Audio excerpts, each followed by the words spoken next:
I'd like to welcome you to my Thursday Bread History Seminar Workshop. I am broadcasting from my kitchen in Santa Cruz, California. My name is William Rubel. You can find my book, Bread, A Global History, at Amazon, Barnes & Noble, and other online sources, possibly also at your public library. I'm writing a larger bread history, and really this work in the seminar series is feeding into this new work that I'm writing. So thank you very much for watching. You can go to my Facebook group, Bread History and Practice, join the group. That's where you will get notifications of the live seminars, and also you will see what people are posting who have attended the seminar. If you want to make breads that are mentioned, then go to my website, williamrubel.com. I don't have all of the recipes from each of these seminars posted, but increasingly I do. So you should look there first in the category seminar. Now I always start with the same two slides. And so I'm going to do that now. Bread is an invention, like a chair, a car, a shoe, and a necklace. There is no bread tree. Well, there is a bread tree. It makes fruit. And when the fruit is old, it rots. It does not go stale. There's no potato bread where you can dig a tuber out of the ground and dust off the dirt and slice it up and put it in your toaster. Bread is all in pieces. You know, you've got to grow the grain and distribute it with lots of labor and lots of different skill sets. You've got to grow the grain, decide what you're going to plant actually, harvest it, grind it, decide how fine or coarse it's going to be when you make the bread. Bread is an industrial product. It's one of the first complicated products that we know of that humans have made that requires so many different steps. And today we're going to be talking about a bread that is invented for people who are in prison and who are enslaved. Now, up until this time, I've said if you look into the stars, you will not find the recipe for the best bread because it's just not there. Cassiopeia is there, but the best bread is not there because the best bread is written in the human heart. Today, we're going to talk about the worst breads, and these worst breads are written, the recipes are written in our hearts. And that was one thing. I apologize for that bad link for the recipes today. And when we get to them, I think we'll have hopefully a little time to go into the breakout rooms to talk about what you might want to be making. But prison bread and slave bread is about the jailer and the enslaver and how we in those positions feel about those under our control.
Actually, I'm sorry there. I got two of them on top of each other.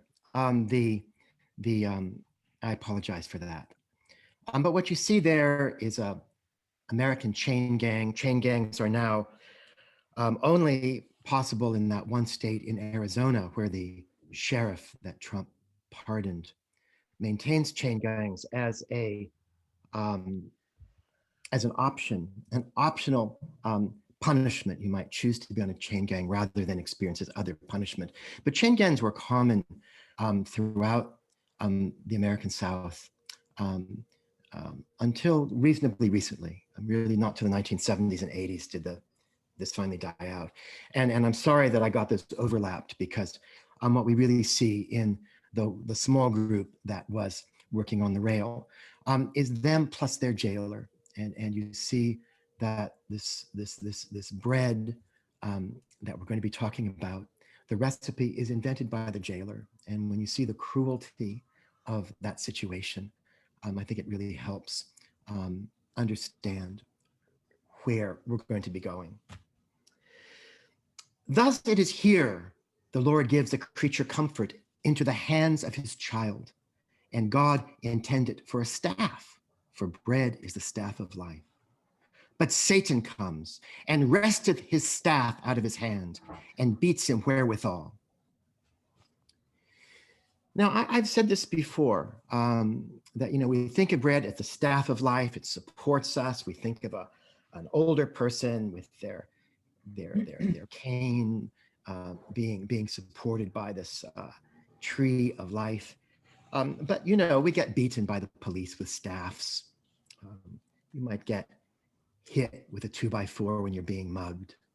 So this staff of life is a two-edged sword. And today we're going to be exploring this other side. And I think it does relate to the good breads, to the bread that is the staff of life. Because as I'm going to talk about and we're going to see, as we move into the world of prisons and enslavement, we're moving into a shadow world. So all of the qualities that we try to bake into our loaf, or that Carl, that Paratos is working to bring to a mass market, really fine bread. That is the opposite of the kind of bread we're going to work out today in the workshop portion. Nelson Mandela in 1994, he said, "It is said that no one truly knows a nation until one has been inside its jails. A nation should not be judged by how it treats its highest citizens, but its lowest ones." And so Africa treated imprisoned Africans like animals. So prisons are the shadow worlds that reflect our cultural values. And I know there's several of us here.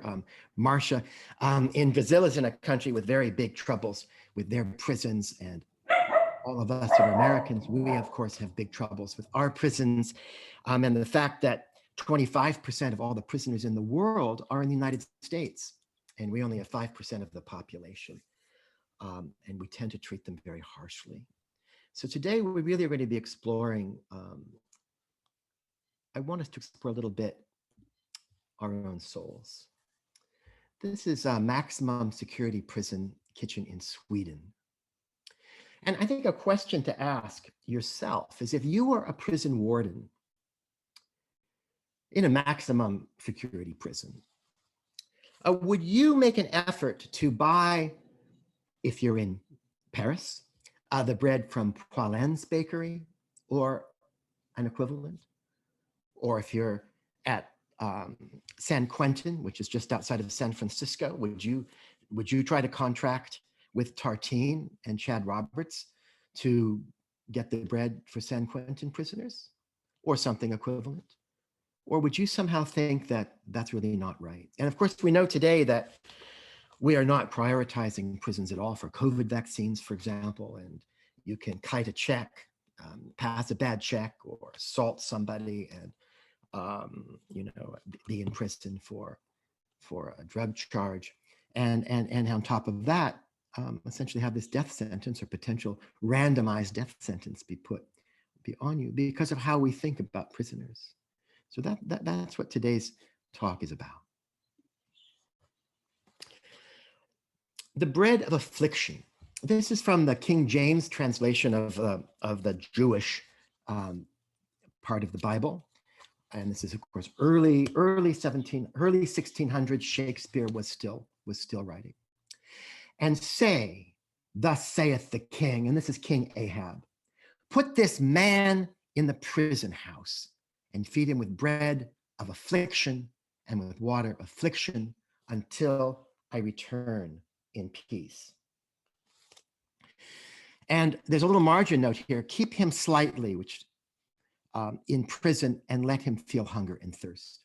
So the story is here that King Ahab, he wants to fight some big battle, and he wants to know, am I going to win or lose? Should I do this or not? And he gathers a whole bunch of prophets, like 500. And Micaiah is this one who here is referred to as this man. And Micaiah, everybody else has said, go for it, king, go for it. You're going to be victorious. But Micaiah says, don't do it. And he responds by shooting the messenger. While we're talking about a text that is at least 2,000 years old, it could be as old as 550 BCE, sort of the end of the Bronze Age, but I haven't done the scholarship to ascertain whether this passage is from there or from later when the Jewish texts were codified, became canonical in the 100s. But the word that we're dealing with here that's been translated as affliction is lahatz. And it literally means oppression, distress, and sparingly. It also in modern Hebrew means pressure, and pressure is in there. And you do find in some lexicons of biblical Hebrew, they mention pressure. So this bread is something that means oppression, distress, sparingly, and of course,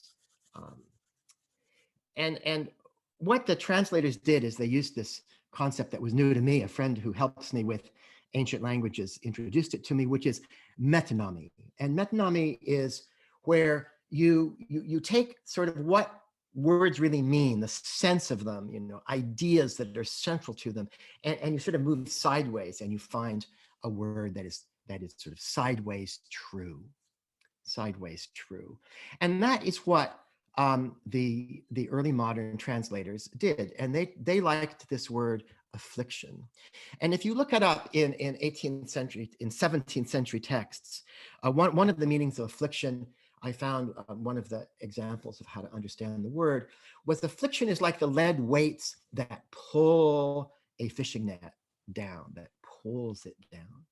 A woman finds that her son is doing something absolutely awful, and the mother feels affliction. It hurts your heart. It pulls you down. And so we have a word really where there's two ideas that are side by side. One is something that is going to pull you down. It's going to be mentally distressful, and the other is it's going to be not enough of it. It's going to be sparing. So we see in the 1623 publication of the King James Bible that in the margin note, they've said, keep him slightly, which means painfully in prison, and let him feel hunger and thirst. And while this book is 2,000 years old, obviously we know that many people today still consider themselves people of the book. And it may not be entirely coincidental that the part of the United States where prison conditions are most brutal, including chain gangs, have been in the part that is known as the Bible Belt.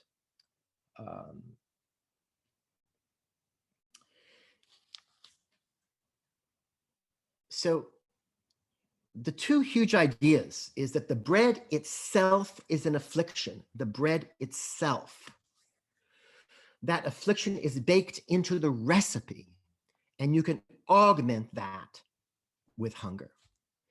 And throughout many of the examples today, when you get into this literature, and there's not much of it, there's not much recorded, because who wants to record this kind of sort of morally corrupt behavior?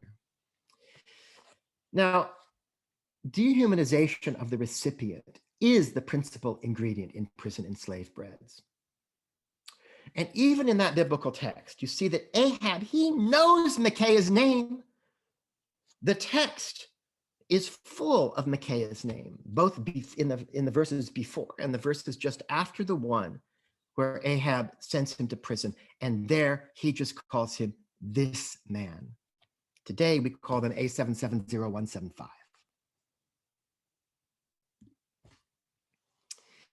Another aspect of the dehumanization and an interesting thing is that these severe punishments, these terrible breads we're going to be talking about, they're not inflicted almost ever on people like us.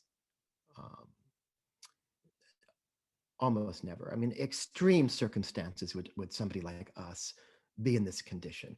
And there's nothing like, I talked to Jane about this passage, which is from the US Navy Judicial Code. And confinement on bread and water or diminished rations. This punishment shall only be imposed on persons who are 1, attached to or embarked in a vessel per section 0108A, and 2, in pay grade E3 or below. This punishment is authorized when the punishment also includes an unsuspected reduction to pay grade E3 or below. Calculating the release date by number of hours or meals served in confinement is not authorized.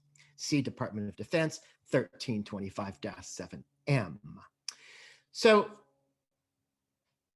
there are 25 US Navy pay grades, 25, but only those bottom 3 can be sentenced, even today in 2021, to confinement on bread and water. And notice also, in this case, an alternative, diminished rations. In other words, making the person locked up in the brig in a ship feel hungry all day. The last of the preamble is William Stark. William Stark was a young doctor, and he was working in the 1770s, died in 1760s in London, just out of medical school. But he was brilliant, and his protege, he was the protege of the man who was a president of the Royal Society, which is the first Academy of Sciences in the world. He knew Benjamin Franklin, and Benjamin Franklin helped him develop his experiment of just eating bread and water for 6 months. He didn't make it. He died of eating bread and water. Bread and water is a death sentence. Now, historically, people weren't in prison for really long times. So you weren't usually there long enough to get killed by just eating bread and water, but it weakens you. And what's fabulous about William Stark, he was interested in scurvy. They were trying to figure out, what kind of a diet would keep people on ships from getting scurvy. He worked out all the permutations of bread and water.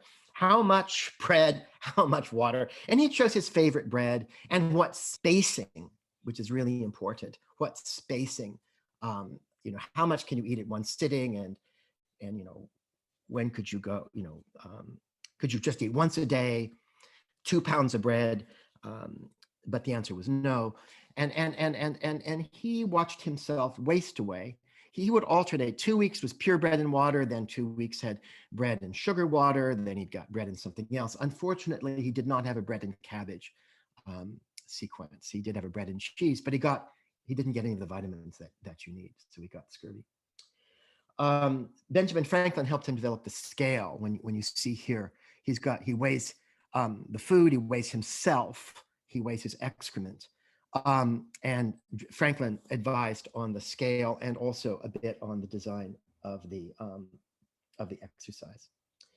But what's interesting about it is if any of you are doing research into prisons, you read this William Stark, you can get it, of course, Google Books, and it gives you the parameters of what, how much can be fed.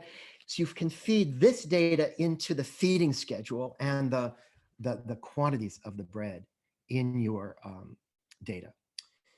Although, with one thing you have to be careful of is the prison breads in England and presumably throughout Europe were made with middlings. And I have not been able to exactly work out. So actually our brain scientist, Aurelia, great. can you tell, and if you know the answer now, please unmute yourself and say, what is the difference in the amount of calories that you would get out of 100 grams of middlings versus 100 grams of wheat? I don't Speak. exactly know what the caloric difference would be, but you're not getting the starchy component when you use middlings. It's using the outermost layers of bran. Um, it it would dominate the flour, so it's pretty much just getting fiber without nutritional value. So, Exactly. Thank you. yep. It would be great at some point we get this worked out exactly. We know that they know it because they feed it to cows. And but these breads, when you're reading in these things that they got a pound of bread or 2 pounds of bread a day, it's middlings. It is in a single loaf, combining the concept of a bread that drags you down emotionally and also hurts your body. This is Millbank Prison in London, 1816 to 1890, one of the most extraordinarily brutal places to have been incarcerated. Outside the scope really of the talk today, well, maybe not at some point, I think it was in the 1820s, trying to remember exactly, they did an experiment, maybe of 1830s, they did an experiment of how little they could feed prisoners. And just absolutely Nazi experiments. And you know, I think you really got to be careful always when we, you know, and we certainly know this as Americans right now about it can't happen here. Um, you know, what is in our hearts? You know, they're human hearts. They aren't British hearts or American hearts or German hearts or Russian hearts or Chinese hearts. They're human hearts. And that human heart is double-sided. You know, it's that chimpanzee bonobo mix.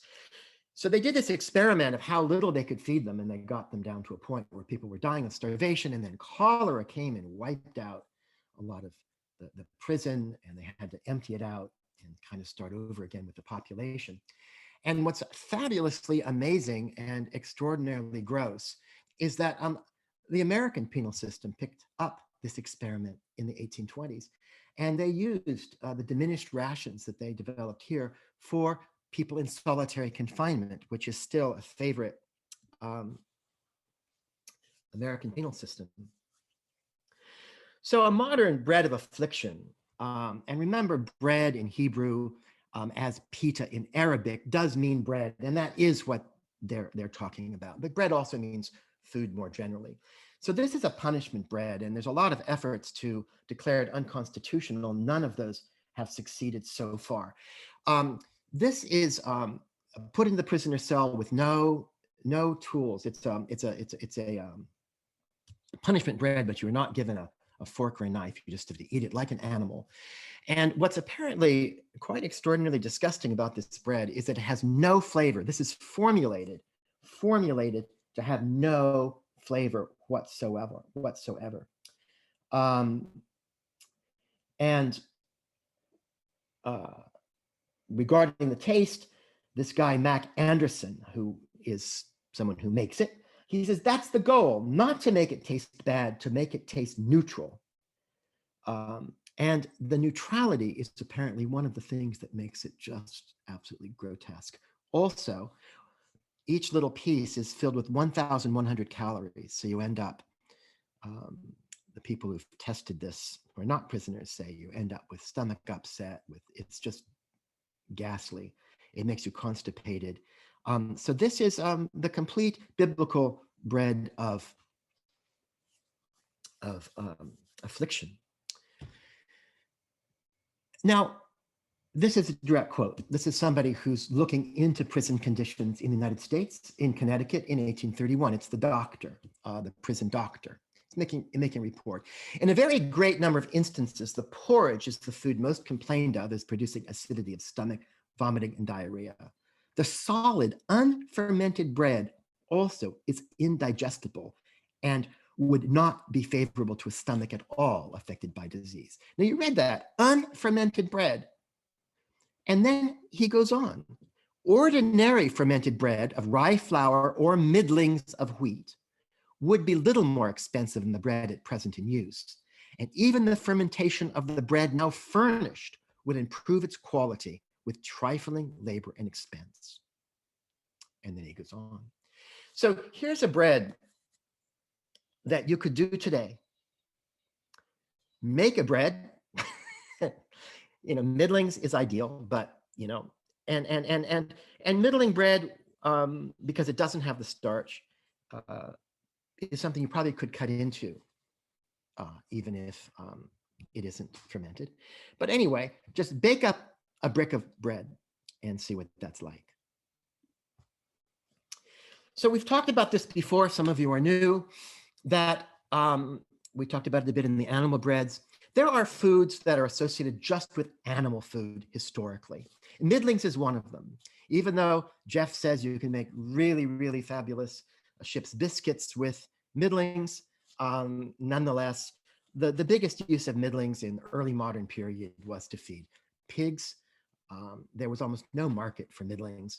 Today, it is fed to horses, pigs, and cows. And this is a illustration from a fabulous University of Kansas, not Canvas, University of Kansas paper on middlings. University of Kansas is a good source of information on grain.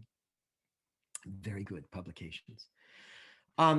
Maize was grown for pigs, and still is. Almost the entire maize crop is for pigs. That's what makes the comparison of acreage of maize with wheat completely deceptive, because they're similar, although wheat is the biggest crop by acreage, but all of that wheat is going into our stomachs, except for these middlings, whereas almost all of the corn is going to the stomachs of pigs. And then there were certain grades of bran that were historically made into breads for dogs. When I was in northern Kenya, I have a project, and maybe sometime I'll do a lecture on something that's not bread, share some other research. But I study, and Jane also helps me, who's a member of this group, Jane Levi, I study the smoke cured and fermented milk of the Samburu. But I was there once during a drought, and the grain was coming in these huge armed convoys, with AK-47s riding shotgun on the top. The food was distributed, was stored in warehouses guarded with AK-47s, and there was always a gun where the food was being distributed. And I went, so I went to a feeding station by the village where I was staying, and everybody there knows me, and they know I'm American, and the grain, the corn was labeled gift of USA, and the oil actually came from Germany. And people, I remember one man came up to me and he said, "I just want to thank you for this food. I really want to thank you. But you are feeding us like animals." Oops, USAID once again didn't pay attention to cultural practice. But it's important to keep that in mind as we look at some of these breads. So, malice of forethought. This is an incredibly great bit of testimony that was given to the Parliament, British Parliament in the 19th century.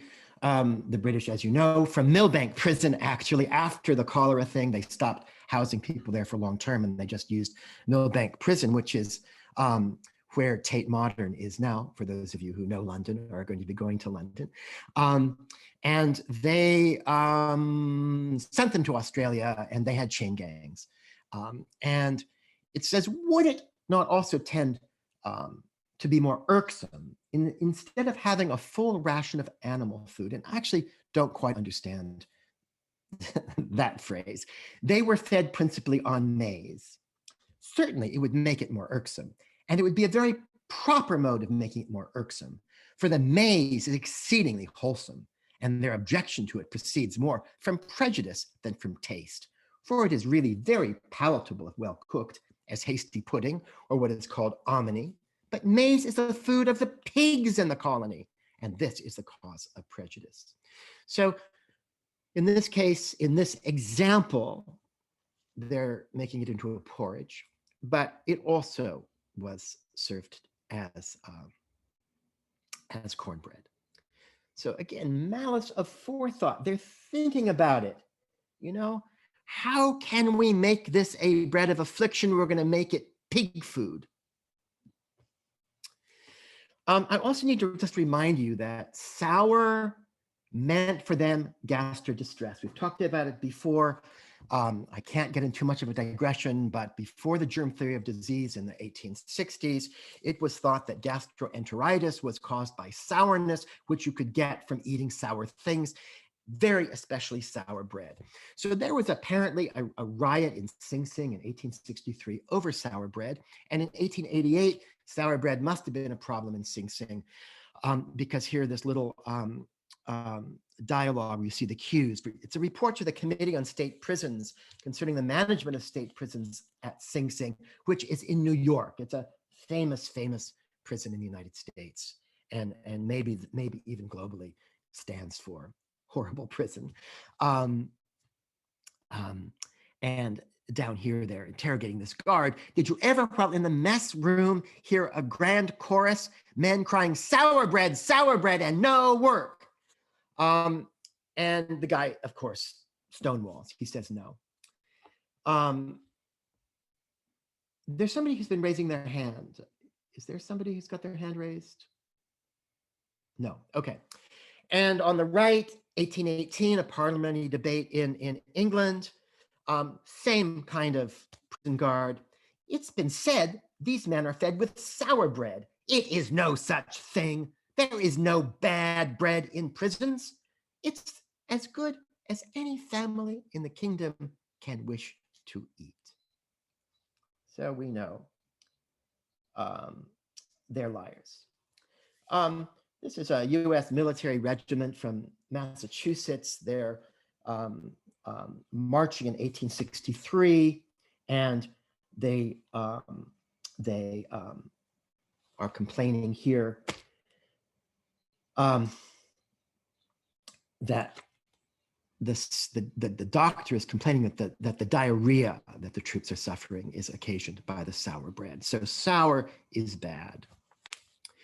Here's an example of cornbread being fed in selected prisons in England in the 1870s. So we're getting wheaten bread for the Hyde Park and Carter barracks and Longbottom prisoners, wheaten bread for the hospitals, but maize bread for Hyde Park and Carter's barracks, Gross Farm and Longbottom prisoners out of Barracks Goal, and for the Phoenix Hulk. We're going to be getting into hulks. So I tried to work out what was different about those places. And of course, they're giving fresh beef to the troops. But you can just see here this hierarchy, remembering that the wheaten bread, if it's wheaten bread, then that's that 80% extraction bread that really is quite nice, which would be what you could feed to your family. But it also is likely to really be wheat middlings. So the British ran a massive number of prisons and really, you could say, concentration camps during the Napoleonic Wars. I'm talking tens of thousands. It might be even 120 or 130,000 prisoners, maybe even more. Lots and lots and lots. I don't remember the number. Don't quote me on that. Check it out. But they had a massive, massive number of prisons. And many of them were kept in hulks. And you'll know Hulk from Great Expectations, a Dickens novel where it opens where Pip goes out on the moors and a prisoner has escaped one of the hulks.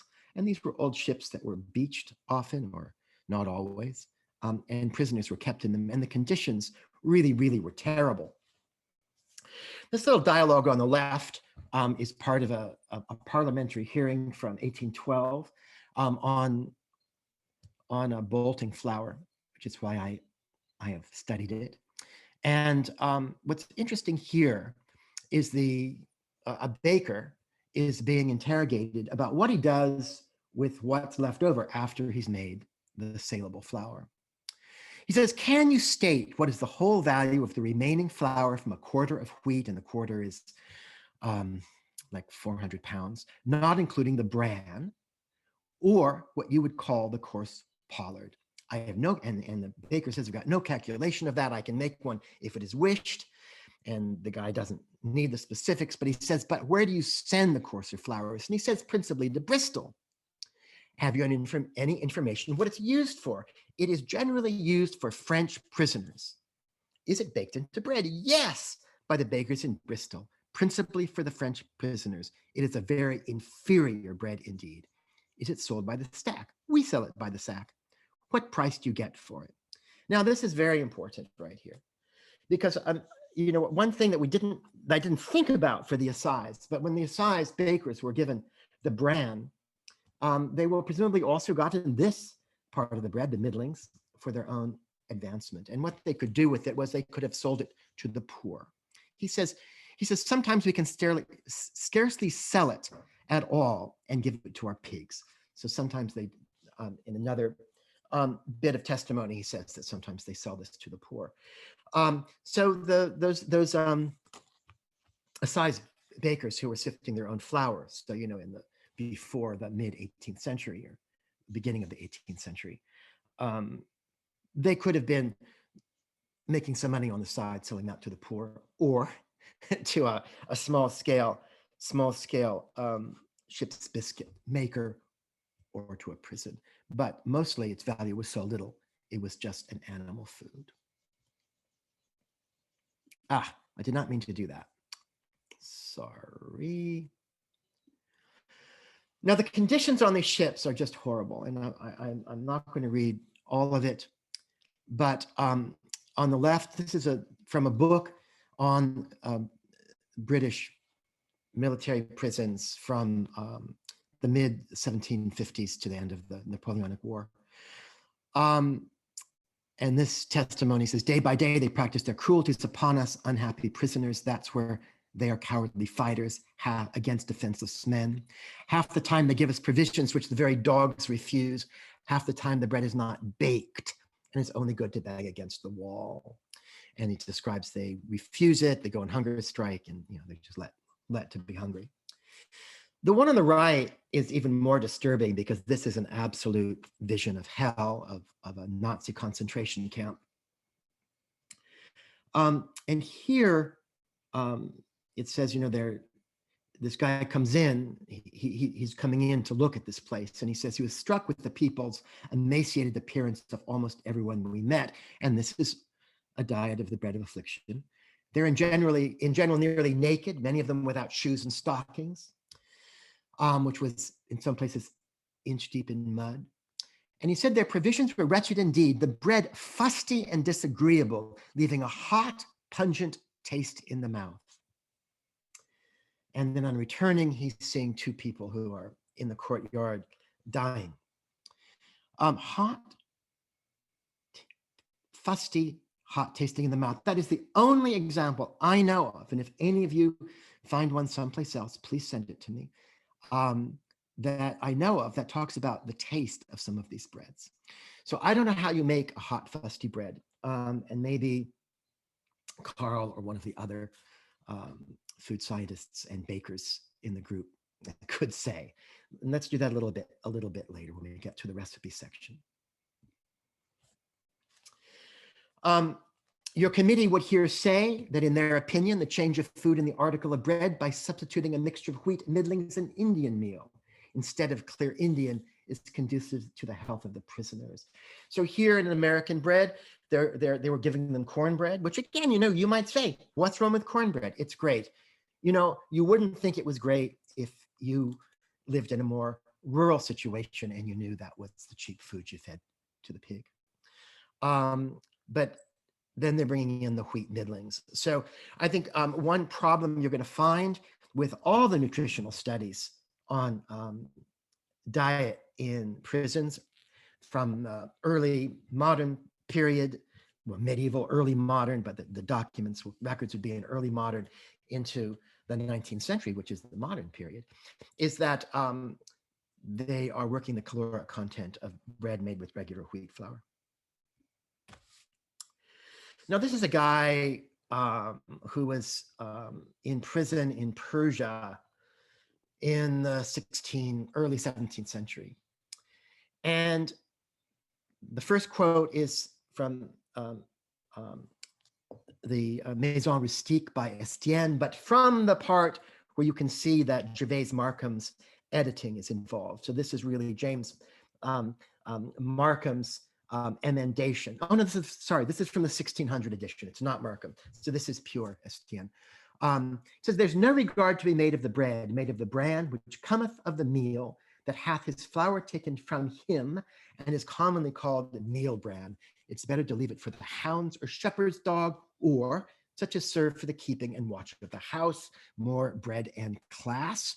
And this guy is describing 7 years in this horrible prison. I endured a long imprisonment in Persia, where for 7 years I drank foul channel water, and sufficed my hunger with bread of bran meal. My food was loathsome, flesh of rats and mice. So he's recognizing the bread, which is the part we're dealing with, as dog bread. So he's just like a dog. You can be certain they throw it on the floor. There's lots of evidence for that, of these things just being thrown on the floor. And he sees it's the bread of dogs. So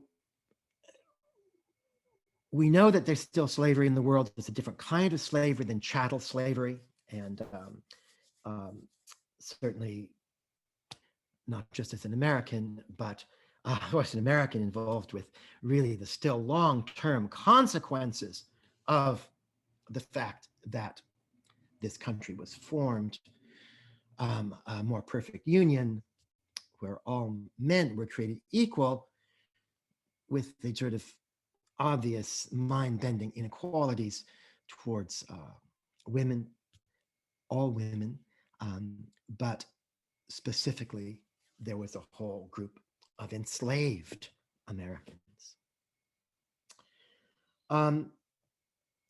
This picture was taken after emancipation. But these were not the only world with slaves. In Pompeii, over 30% of the population was enslaved. Now, all the evidence I found is slave breads are made with middlings. And if you look at those breads that's all over the internet, and I know even some members of our group have reproduced it, and they end up with this nice puffy bread that doesn't look anything like the bread that comes down to us carbonized in the ovens of, what is it, Pompeian Herculaneum. Sorry, I can't talk this morning. So on the left is my experiment. It's not yet perfect. I think the one on the right is a little bit more puffy. So I suspect they let it proof a little bit. But what I've made on the left is out of middlings, and you can see I've got a really fine stamp. The stamp you see on the Pompeii bread is a stamp of a slave who's become a baker. And I'm unclear if he's still a slave as a baker or if he's a baker and free, but they've associated that stamp with a person who had, at least at one time, a slave status. There's a bakery billboard. I think there's a bakery in Pompeii that has recently been excavated or reevaluated, where they actually found a sign that mentioned slave bread on the menu. So I'm very convinced that the one on the left is the slave bread. And the only way you can make an unleavened bread that's that thick is with middlings. Because if you made that with regular flour, that thick, with no leavening, and just popped in the oven, it's not edible, it's not palatable, but you can try it. Now, they did, on the left, here's pigs eating grist, and there were slave masters who fed their enslaved out of troughs. So this grist was served either as porridge, as we saw in Australia, but also in cornbread and hoe cake that I gave you a recipe for, and apologies if I haven't already for the bad link originally. So on this little bit on the top is this plantation owner who's describing proudly his sort of reform method of feeding his enslaved, which is not to give them the corn to feed themselves, but rather to make it for them. And he says his enslaved generally comes home tired, and before he has half cooked his meal, hunger induces him to devour it. And this really disturbed this guy, that they were eating these uncooked, undercooked cornmeal or cakes. So what he's going to do is make it himself. And he says how much he serves, and he says 2 cups of cornmeal per adult, and at 8 a.m. and 12 p.m. And that it amounts to 2,324 calories in that food. But if you look up how many calories they expended, it's in the range of 4 to 5, even 6,000 calories a day on hard work. So clearly there's some other bit coming in. Generally, when the people were being starved, they stole food. For the slave owner, there's this balance between feeding the people really well, because they're your machinery, and keeping them a bit weak. The first slave revolts in the early 1800s really scared the American slave owners shitless. And they tended to do things like move the slave quarters kilometers from their plantation house, if they had that kind of space.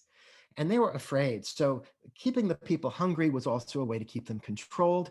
And that also is why keeping the person slightly in prison in the 17th century language and making them hungry is a good way to control big people.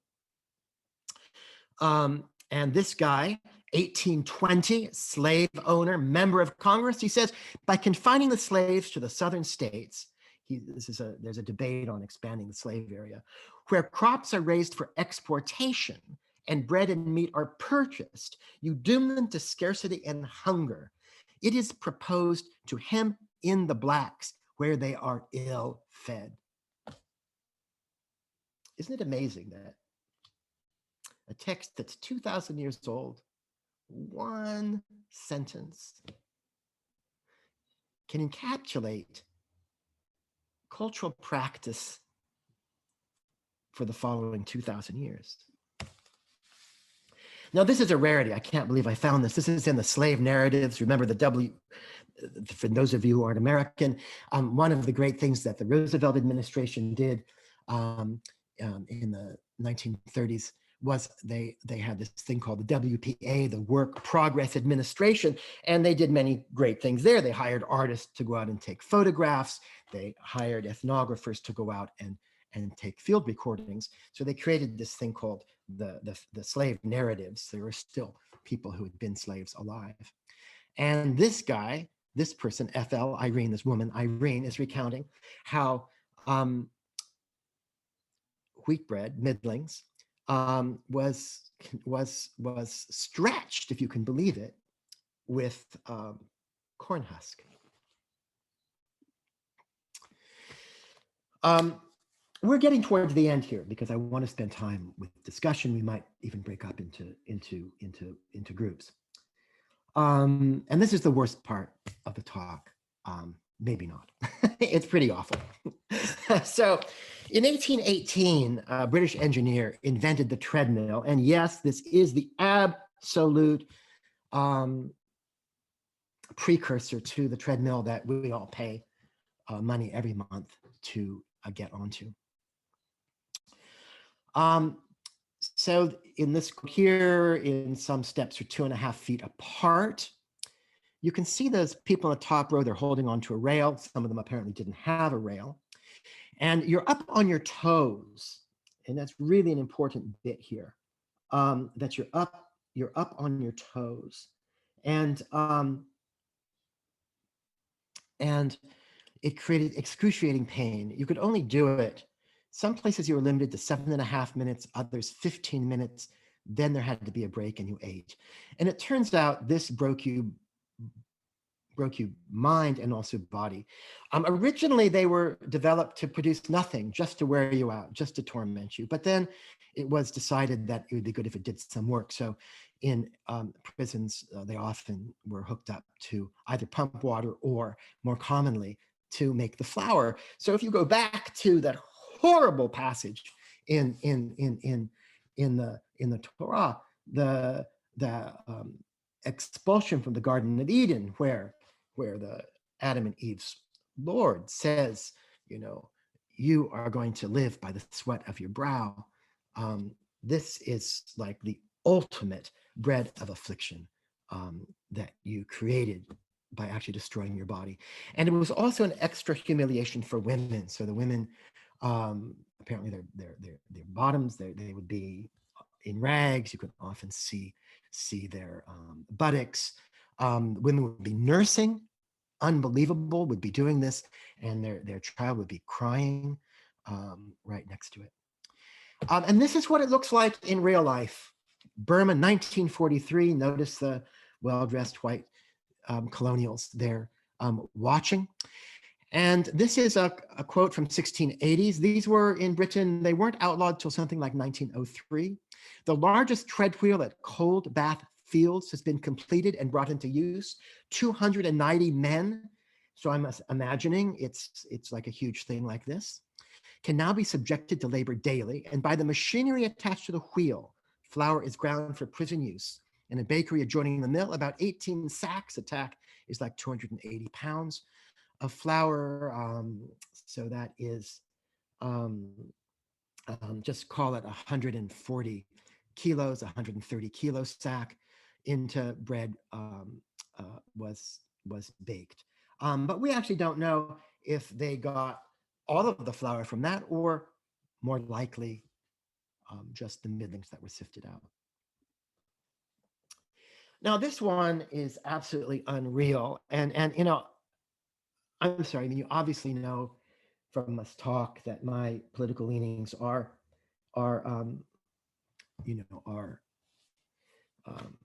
someone to the left of center. and I always get really short, we're, really down, rightfully so, on the abuses and of fundamentalist Muslim religion and ISIS and the horrible things they do. But we need to remember always that, our hands, we've only reasonably recently got out from under really awful things, codified, not where there's plausible deniability. So this is a torture that's called pen fort et dure, panis fortis et durum. And this is one of the first triumphs of my access to the 18th century collection online, a proprietary database that a very nice sales rep for the company let me into, hoping that I would write a letter to the librarian at UC Berkeley that was in charge of buying, to say what a great thing it was. And I think, and I did, and I think UC Berkeley, they did eventually buy it. Hopefully my recommendation was helpful. And it's expensive. This is where you're spending $1.5 million a year for a site license. I think even more than that. So what I did was I sat there and I searched all of the laws of England in the privacy of my own house. It's like 12 volumes and it's 0-point type. And it's huge, these huge giant pages, and the books are like 1,200 pages each. And what I found was multiple uses of bread as a torture. The worst is this one. And in the recipe sheet, that's why I mentioned the barley bread. So on this one is for people that refuse to plead. Right now, as we all know from TV, and hopefully none of us have experienced in real life, the judge asks you, how do you plead William? How do you plead Ruth? How do you plead Mark? And you say, nothing, nothing. And so the judge says, I enter a plea of not guilty on behalf of the defendant. Well, the problem with that was that if you had a situation like the Battle of Culloden, where you were a Scottish chieftain and you now were captured and now you were being tried for treason. If you were found guilty or if you pleaded guilty, then your estates would be taken by the crown. So the only way to preserve the property for your family was to say nothing. And the penalty for that was this particular gruesome um, execution where you were stripped naked, um, nothing except a cloth to cover your private parts. This man is suffering a slightly different torture, and he's allowed his breeches. Um, and you were then spread eagle just like this guy, and you had weights put on you just like this guy. But the difference is they kept you alive for a while as they added the weights, and they fed you dry barley bread today, and on the alternate day, ditch water. So as it says here, and there should be lain upon their bodies iron and stone for so much as they might bear and more, and the next day following to have 3 morsels of barley bread without any drink, and the second day to drink thrice of the water next to the house of the prison, except running water, without any bread, and this to be their diet until they were dead. A last one on torture, and then we're going to move, I believe, into the recipes. This is a trial by bread. You know, and again, when you just think of, you know, the staff of life, the staff of life, the staff of life, bread is going to support us. This is a bread that definitely is not going to support you.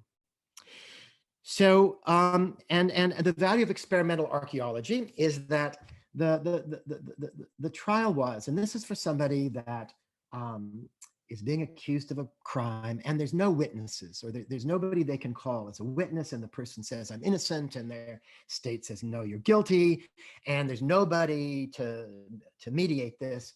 And so they say, okay, well, God is going to decide. God is going to tell the court. God will tell the court. And the way God's going to tell the court is really simple. You're going to have this 1 ounce of dry barley bread, and you'll find if you take an ounce of unleavened barley bread, it will exactly fit in your mouth. It will exactly fit in your mouth. And it has just been cursed by the priest. So there's a ceremony in the church. There's witnesses to this that are some distance from the priest, and he does his thing, you know. He does his prayers and his incantations. And now you've got this bread that's even more dangerous. It's magical. It's magical. And this is a kind of thing that we have understand. There are sex slaves in the UK that feel themselves under the control of their pimps in West Africa. And sort of similar things have played out in their life, that they are they're under these sort of spiritual control. So he's cursed this thing, and now, you know, you're a believer, and you shoved it in your mouth, and now it's really simple, of course. if you spit it, you know, if you choke it and die, you're guilty, and if you spit it out, you also are guilty. So it turns out, I read a wonderful paper that said they thought that because the witnesses were at a distance, that the priest could actually manipulate it and alter the course of the test. But as written, and you need to imagine this, really not imagine, you can try it. I mean, no, just imagine it. This razor sharp edges on this coarse piece of barley bread, and you've probably not been given water, right? I mean, why help out? How do you get the spit together to soften it, to get it down your throat? So one death by this system, it is recorded of the perfidious Godwin, Earl of Kent, in the time of the King Edward the Confessor, that on his abjuring the murder of the king's brother by this way of trial, as a just judgment of his solemn perjury, the bread stuck in his throat and choked him.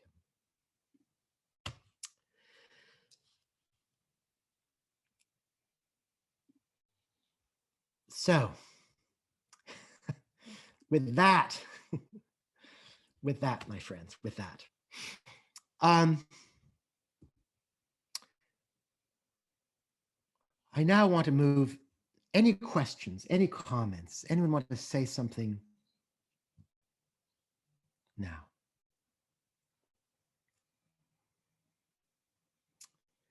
The one idea I had was to, well, thank you. Thank you. Thank you. I didn't read this comments, but, and maybe, you know, maybe a ritual ending is we should go off mute and you can clap, then we would know it's over. So, one thought I had, how many of you using your electronic hand have really worked out recipes for the prison bread you want to work on today? Any yellow hands? Use electronic hands, How many?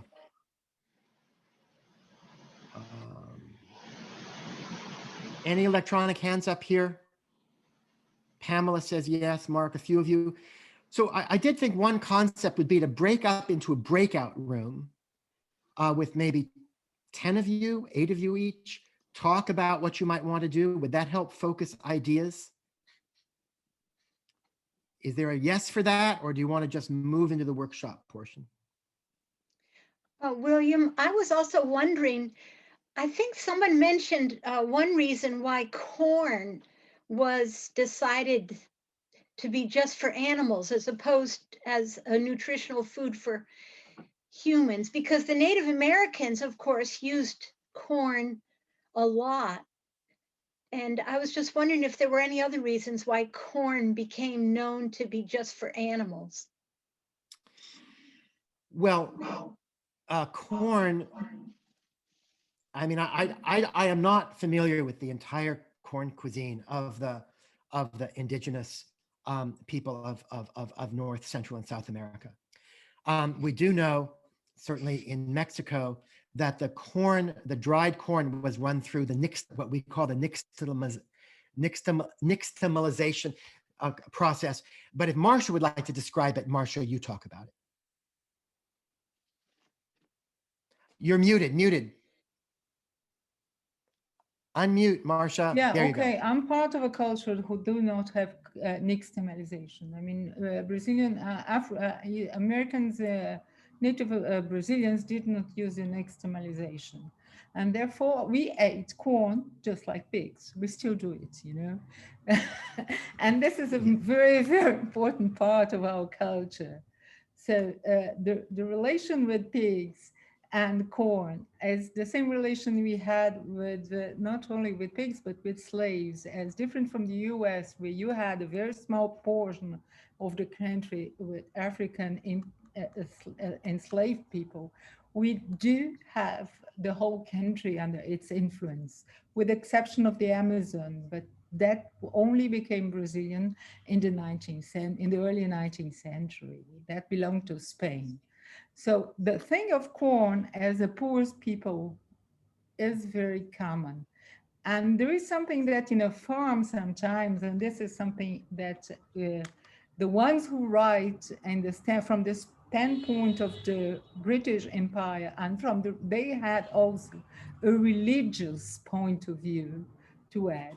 And in Brazil, it was so. The Portuguese were Catholics. The grand majority of the population was Catholic, the white people, I mean.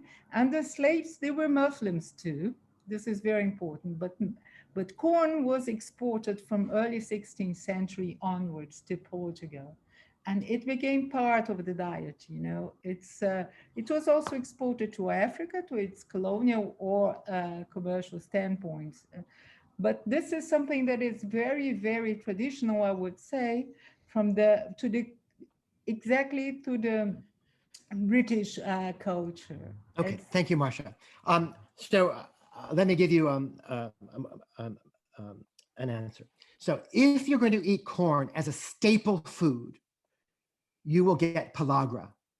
And pellagra is an amino acid deficiency. Corn is not a whole food unless you run it through the nixtamalization process. So the native peoples who ate corn as a staple food, like Mexicans, people we today call Mexicans, they ran it through nixtamalization, which is you boil the dried corn in lime, and that frees up this amino acid. When the very, very poor people in northern Italy decided that, found the only food they could afford was ground corn in the form of polenta, corn polenta, the Romans had polenta made of barley, so polenta doesn't mean corn except to us. They all got pellagra and were very, very sick. In the American South, when these former enslaved were massively poor in the late 19th, early 20th centuries, there was a massive amount of pellagra until it finally was worked out, I think not till 1930, what the problem was. So the natives were, indigenous people were eating corn, the Hopis were eating corn, but they weren't living on corn. They weren't that poor. Another question or comment? Okay, could a couple of people who are gonna make bread, tell us what you're gonna make and why? So William, I have a comment. Yes, speak up.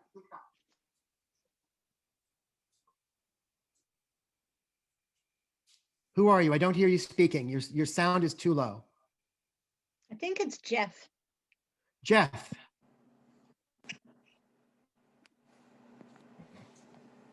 Jeff Pavlik, are you trying to talk? Yeah, I am. I'm sorry. So just to let you know, corn was nixtamalized all throughout North America, even here in the Great Lakes. They were using wood ash instead of lime. They were using lye by boiling down, making that whole potash scenario of taking wood ash and burning it into carbon and then adding that to their corn. So you find that like pretty much by the time of North American colonization, every culture using corn also nixtamalized it here in North America. Thank you. I didn't know that. Thank you. Yeah. Very helpful.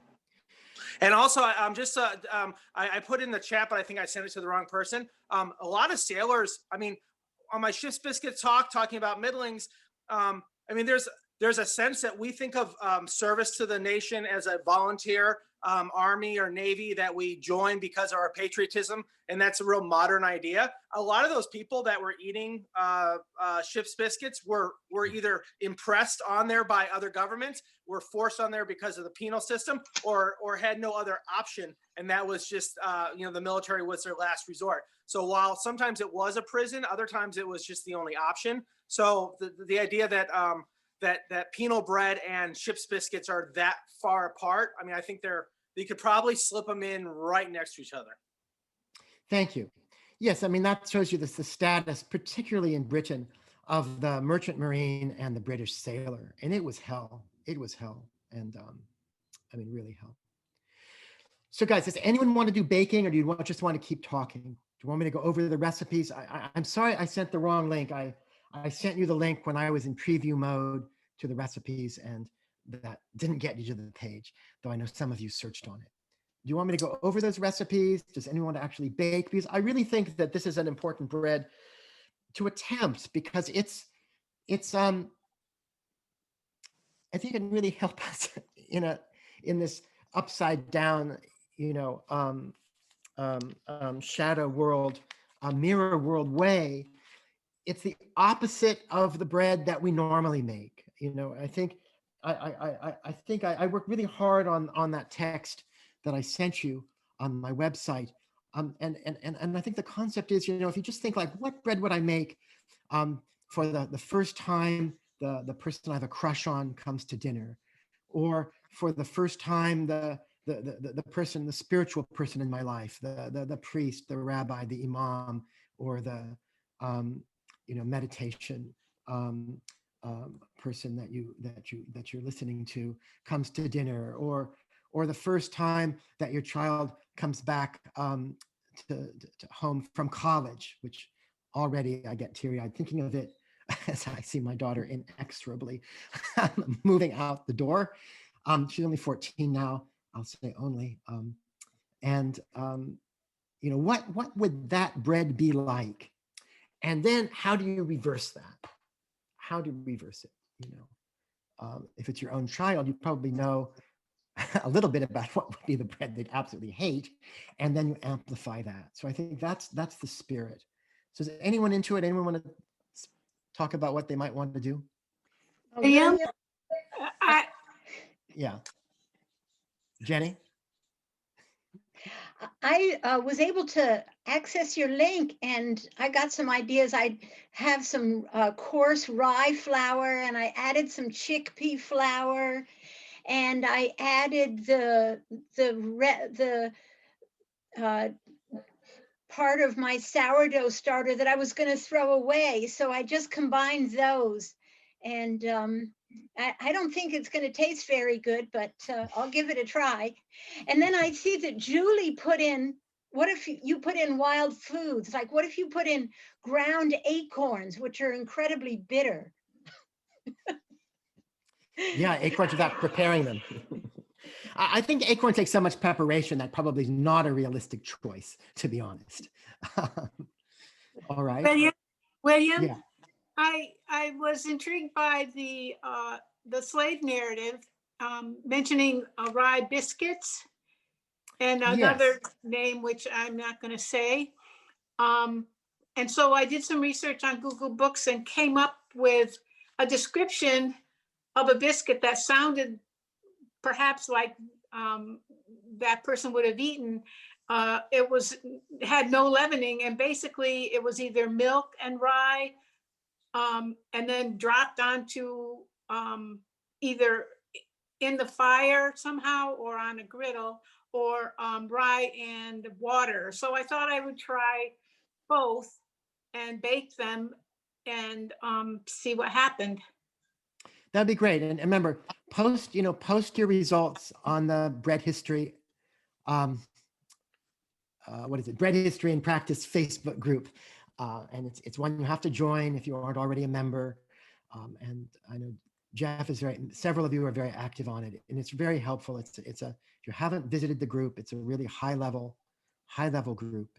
I can't tell you how much I will, and I'll also include the quotes from the book that I found it in. Thank you. Now, Jeff last night was texting me that he didn't believe this, was suspicious of that recipe. It's a biscuit of I'm calling it biscuit of black shorts. It's from the slave narrative. I'll read it to you. It's on the website on the page. He would too. I still laugh when I think about them big rye biscuits that was so large that we called their heels. They sure was big biscuits, but they was good. Some of them big biscuits was made out of black shorts, but they was good too. So it sounds like there were two qualities of it. Some maybe with the whole grain rye, and the other only with the black shorts. And Jeff says, but it's rye, it's the South. If you go to the Anson Mills, did I give you a link to it? Oh no, I guess I did just with Jeff. There's this fabulous organization, the Carolina Gold Rice Foundation, and they're really working to bring back Southern grains, and they have this fabulous agronomist, David Shields, working with them. So there is a page on their website written by David Shields that mentions this rye. There's two ryes. One they have found, one they still have not found. So there was rye in the Carolinas. You published that. It's open. If you follow the recipe where you posted about the recipes, you listed. Okay, good. Yeah, and it's great to know that I had no idea rye could grow that far south in the Carolinas. Yeah. Okay. I'm going to go home and start a fire, and I have about a 250, 300-year-old hoe that was found in an archaeological site that I bought, and so I want to do some actual hoe bread, and I have buckwheat, rye middlings, and corn middlings, and want to do a combination of various biscuits. And they talk about baking them in a spider, and I talked to a friend of mine, a historian in North Carolina, and the spider is really just a Dutch oven. They say it's an iron pot with legs and a lid that they put coals on top. which is just what we would call a Dutch oven. So That's I right. think I'm gonna be done with work here in a minute, and I'm gonna go home and start a fire, and I'll post my results when I get home or when I'm done. Okay, thank you. Daryl William? Fluman. When we hear about spiders, they're normally a three-legged frying pan, more of a pan than an oven. So you could still put a lid on it quite easily, but everywhere calls different things by different names. But if you say spider to me, how tall are they? Probably Tony's got a few. What, 3-inch sides on them maximum? You'd need a lid on top. Yeah, sorry. The pan itself is about 3 inches, but we've got the legs are 12 maybe. Right. That's what these narratives make it sound like the legs are shorter because they put coals underneath and coals on top. So I think of a spider as having like a 8 to 12 inch tall legs, but these make it sound like they could be smaller. Yeah, I'm sorry. After it, I can try to find. I've got 3 places that those pots are, and I think I put it outside.